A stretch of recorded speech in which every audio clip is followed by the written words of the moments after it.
E aí pessoal, tudo bom? Sejam bem-vindos a mais um Palanca Code. Eu tô sumido, na verdade, aqui do canal, né? Coisas a fazer, afinal de contas a gente é CLT ainda, né? Mas o que acontece? Um tempo atrás eu fiz um post no nosso LinkedIn, na verdade, Instagram e LinkedIn, e, e um deles justamente foi sobre codificação e programação. Eu vou usar o termo aqui codar e programar, tá? Acho que fica mais informalzinho. Para quem não segue, na verdade, vai lá e me segue. A gente tem bastante conteúdo falando sobre basicamente LLMs, questão de machine learning como um todo, Git e tal, e a gente vai indo. Mas o que acontece? Eu pensei comigo, putz, caraca, seria interessante gravar um vídeo para falar justamente sobre essa principal diferença que eu mencionei, né, dentro do post.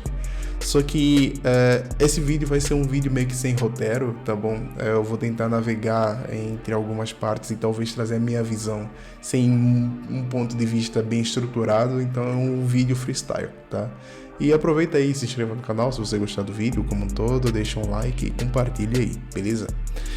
Eu vou começar basicamente com algumas analogias. Vamos supor que você é um profissional de TI, tá começando agora na área, mesmo se você tenha, por exemplo, sei lá, 5 anos na área, por exemplo,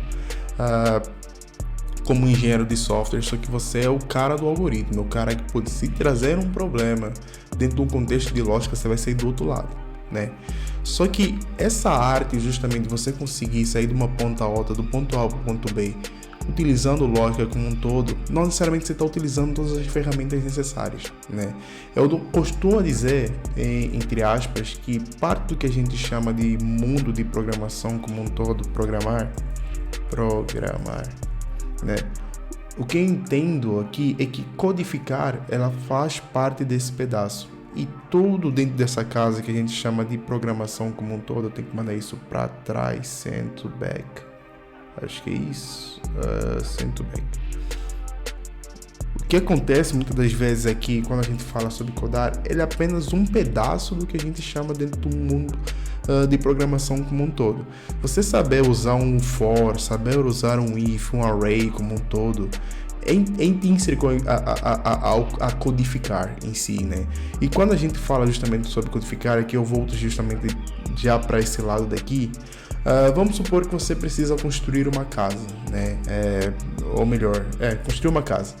Uma casa simples, não uma casa muito complexa. Você simplesmente chega, putz, o que eu vou precisar para conseguir fazer isso? É como nem uma receita de bolo. Codificar é justamente isso. Ou melhor, codar é justamente isso. É você ter uma receita de bolo que você segue aquela receita e sai do outro lado com o bolo feito, né? A mesma coisa acontece com uma casa, por exemplo. Se você olha para uma casa e você quer construir, você pensa, putz, cara, preciso de um tijolo, preciso basicamente de algum balde e, sei lá, e argamassa como um todo, e empilhando basicamente blocos em cima de blocos até formar uma casa.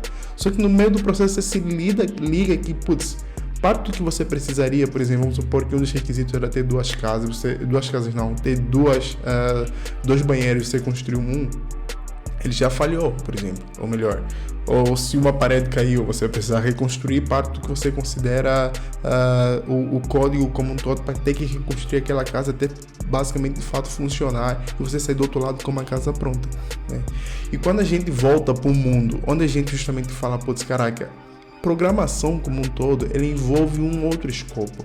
Ele envolve um escopo onde você precisa entender o problema como um todo e pensar justamente em como planejar a execução daquilo, né? Não quer dizer que quando você vai codificar, ou melhor, vai codar, não necessariamente você não planeje. Você pode até planejar, mas esse planejamento envolve o quê? Envolve boas práticas de desenvolvimento?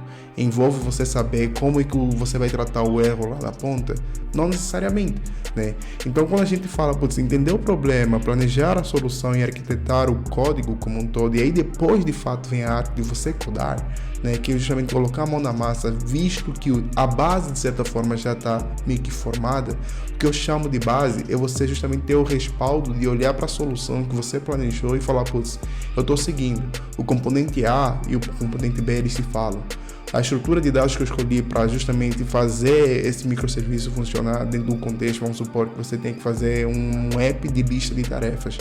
que você entenda e fala, putz, caraca, velho, eu tô conseguindo meio que não ter que usar, vamos supor, né, eu sei que o Python é ruim para isso, né, uma questão de garbage collector, por exemplo, é uma coisa que o Python não consegue lidar. E por que você vai fazer justamente utilizando o Python? Qual mecanismo você vai ter que utilizar para conseguir limpar a memória, caso você esteja empilhando algum lixo de cache, por exemplo? São preocupações que têm basicamente uma camada, ou melhor, um segundo nível de pensamento, né? De fato, tudo isso dentro dessa esfera, dentro dessa esfera, entenda-se que você basicamente precisa passar por tudo isso. Depois de você passar pela fase de codificar como um todo, você precisa testar essa solução, precisa ver seu ponto de resiliência. Se precisar refatorar, você refatora, e de fato você vai ter essa solução pronta e o go live como um todo, né? Só que, tal como eu disse, é um vídeo sem muita parcimônia no contexto de tentar explicar no detalhe, e eu tô sem roteiro aqui, eu tô no full gogó, né? E eu fui meio que desenhando isso e falar para os caras que eu vou falar disso porque eu acho que bate com aquilo e eu acho que eu tô conseguindo talvez passar a mensagem aqui como um todo, tá? E não tomar muito do seu tempo. E o que acontece? Você saber exatamente usar laço de repetição, usar basicamente componentes intrínsecos a uma linguagem de programação e ter a lógica como core, não necessariamente faz de você um bom programador. Porque um bom programador, tal como eu mostrei, por exemplo, no nosso desenhozinho aqui meio cru, você precisa lidar com outros aspectos dentro do mundo do que a gente chama de engenharia de software. Tal como eu falei isso em relação ao nosso exemplo de um app de tarefas, por exemplo. Quando você tem um pensamento crítico como um bom programador, o que você vai se perguntar é justamente o seguinte: putz, qual a estrutura de dados ideal para mim construir um app desse? Né? Qual é a melhor arquitetura? Como eu organizo esse projeto? Né? Como eu construo basicamente a sequência dos componentes para conseguir conversar com esse para o meu app funcionar perfeitamente? Né? Qual o fluxo do usuário? Como é que eu trato o erro? Porque eu não posso simplesmente dar um ponto console, beleza, vou dar um ponto console, mas como é que eu, basicamente, se o meu servidor não tiver a responder, o que eu retorno para o usuário? Retorno o terminal, né, o erro do terminal que está dando, por exemplo, de timeout bruto para o usuário? Não, como é que eu trato esse erro? Né? Você começa a ver que você começa a se preocupar com outros aspectos dentro de um conjunto como um todo da solução, que não apenas o código. Né? Você começa basicamente a passar desse nível e se preocupar com outras coisas. Né? E quando você vai justamente para o level de codificar, ou melhor, de codar, você vai criar os componentes, você vai escrever as funções como um todo, vai implementar a lógica e fazer funcionar. E então aqui ele tem um ciclo, né? Tipo, de putz, beleza. Tudo que eu fiz dentro do meu pensamento crítico, do que eu analisei, do que eu planejei como um todo, ele está sendo contemplado dentro do momento da codificação? Sim, perfeito. Né? Mas você está meio que saindo do nível de apenas, putz, eu sou apenas um bom programador, né? Tá saindo desse fluxo de eu sou apenas um bom programador, melhor, do bom escrevedor, não sei se é melhor, bom escritor de código, talvez essa seja a palavra, com um cara de fato que pensa numa solução como um todo. E quando você olha para isso e fala, putz, caraca, beleza, eu criei essa solução de certo modo, e ela tá justamente pronta para passar por uma fase de teste, né? Tipo, tanto de funcionalidades, tanto de performance, porque esse teste de performance especificamente é uma parada que você olha no dia a dia e fala, putz, caraca, velho, por que tá levando, sei lá, 12 segundos, dependendo do sistema, né?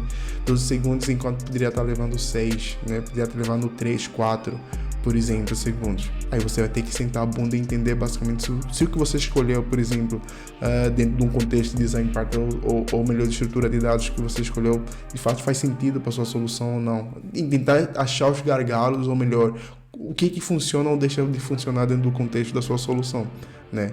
E aí, de fato, você vai refatorar, se necessário, por exemplo, e depurar a sua solução como um todo. E o que eu quero dizer aqui, talvez a mensagem, é que a gente pare de ser basicamente esses novos programadores que têm como suporte o LLM como um todo, né? O nosso contexto de GNI como um todo, que reproduz o conjunto de base de códigos lixo que a gente tem no Google, ou melhor, na internet, e ele te cospe basicamente qualquer solução e a gente aceita sem simplesmente julgar o que a gente está de fato aceitando. Né? E não só, né, pensar num todo e não apenas na parte do código, algoritmo como um todo. Então, quando você se torna um programador, você chega a ser menos passivo e mais ativo, né? E isso, de fato, é uma coisa que eu fiquei meio melhor. Aprendi com base no tempo de carreira que eu tenho, que não é muito tempo, na verdade, mas eu acho que já é necessário para mim ter essa skill e olhar para as coisas de uma forma mais crítica.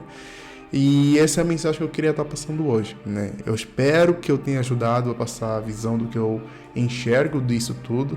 Se eu falei alguma asneira, deixem nos comentários também. Quero entender o seu ponto de vista. E é isso, pessoal. Espero que tenha ajudado de alguma forma. Falou!